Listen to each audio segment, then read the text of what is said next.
Welcome to the learning video. Assalamualaikum warahmatullahi wabarakatuh. Selamat pagi anak-anakku. Gimana kabarnya hari ini?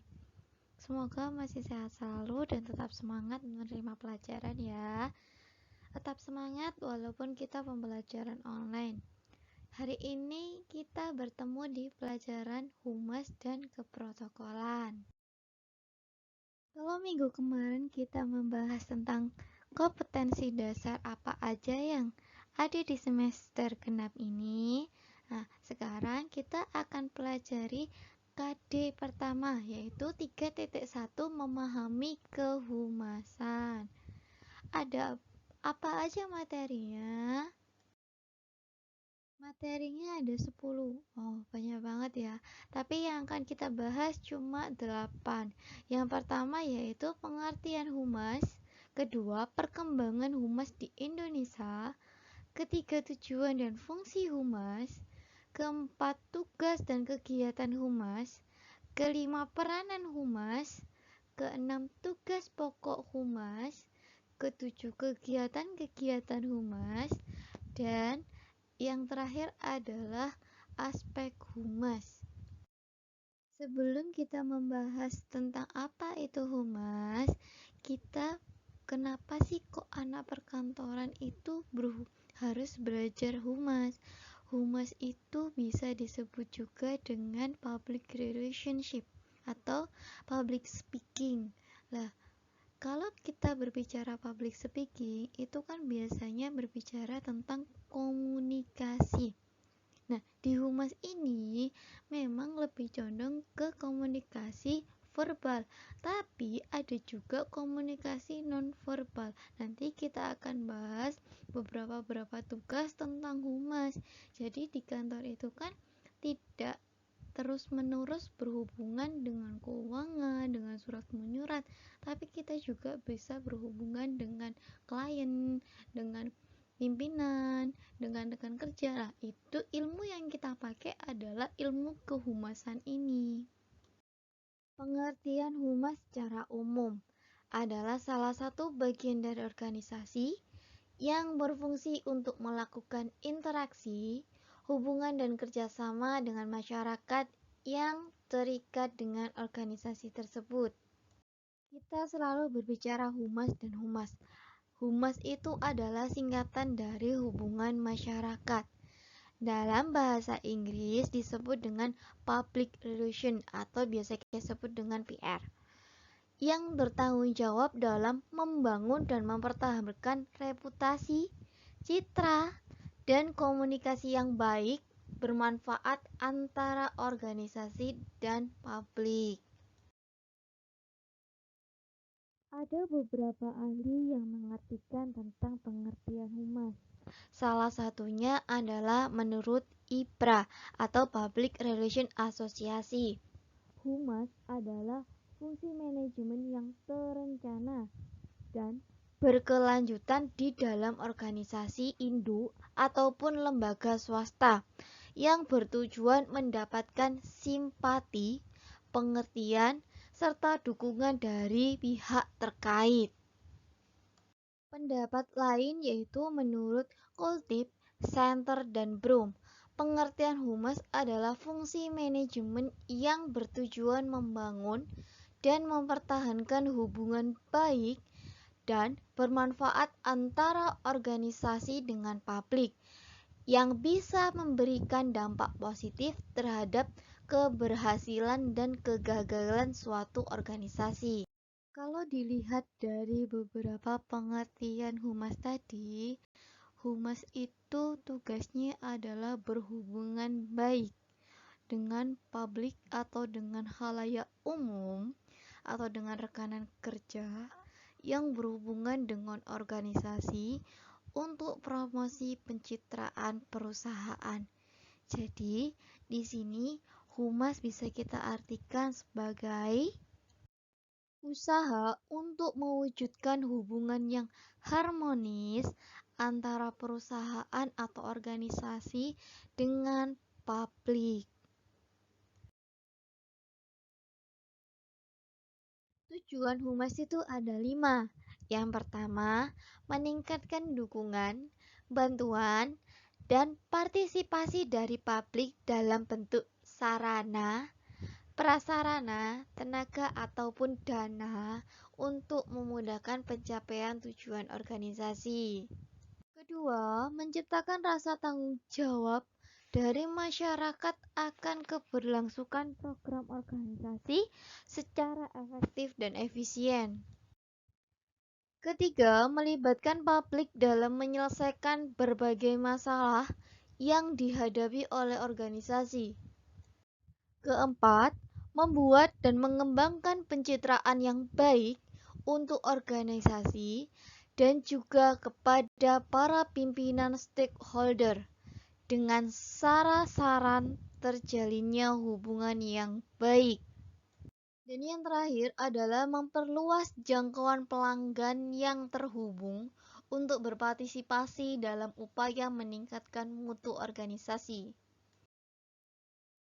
Fungsi humas sendiri itu ada 3, yaitu menurut Edward. Yang pertama, memberikan pemahaman kepada publik. Kedua, melakukan persuasi kepada masyarakat dengan tujuan untuk mengubah sikap dan tingkah laku. Ketiga, berupaya untuk menyatukan sikap dan perilaku publik agar sesuai dengan sikap dan perbuatan sebuah lembaga atau sebaliknya.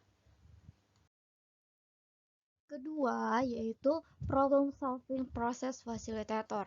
Jadi, ketika tadi expert itu adalah menghubungkan pelanggan dengan perusahaan, di sini nomor 2 ini juga sama, tapi dalam situasi yang berbeda. Situasi dalam problem solving ini, peran kedua ini, peran humas sebagai sarana atau sebagai jembatan informasi atau pemecah masalah dari perusahaan ke lingkungan atau masyarakat atau konsumen. Humas itu memiliki peran yang penting untuk perusahaan. Apa saja sih peran dari humas itu? Peran humas itu ada 4. Yang pertama, external barriers communication. Jadi, public relation itu dianggap orang yang ahli. Contoh maksudnya itu hubungan antara dokter dengan pasien, konsultasi, yaitu menjembatani informasi dari perusahaan untuk konsumen. Nah, itu menjembati informasi yang sangat penting. Kedua, yaitu communication facilitator. Humas atau public relation ini menjadi fasilitas atau jembatan komunikasi antara konsumen, masyarakat, dan perusahaan. Tak heran juga mereka menjadi penengah sekaligus, yaitu peran kedua tadi. Nah, nomor 4 yaitu ini peran yang terakhir, yaitu technical komunikasi. Technical komunikasi ini adalah pelaksana teknis komunikasi yang bertugas sebagai penyedia layanan. Ada beberapa cara yang dilakukan dalam bidang humas ini untuk mencapai opini publik. Yang pertama yang bisa kita lakukan dalam technical komunikasi ini adalah tekanan atau pressure. Bukan berarti kita mengancam ya, tapi adalah memberikan pengaruh baik secara individu dengan memiliki kewibawaannya. Yang kedua itu adalah buying atau pembelian. Nah, kegiatan ini itu seperti membeli amplop atau suara opini publik. Nah, biasanya dilakukan dalam rapat pemegang saham. Nah, itu biasanya digunakan untuk menjaga citra perusahaan. Dan yang terakhir, atau nomor 3, yaitu bujukan atau persuasif. Tindakan persuasif ini adalah hal yang cukup penting dan tepat untuk membentuk opini publik. Ada beberapa tugas pokok dari seorang humas atau public relation. Yang pertama yaitu menciptakan kesan atau image.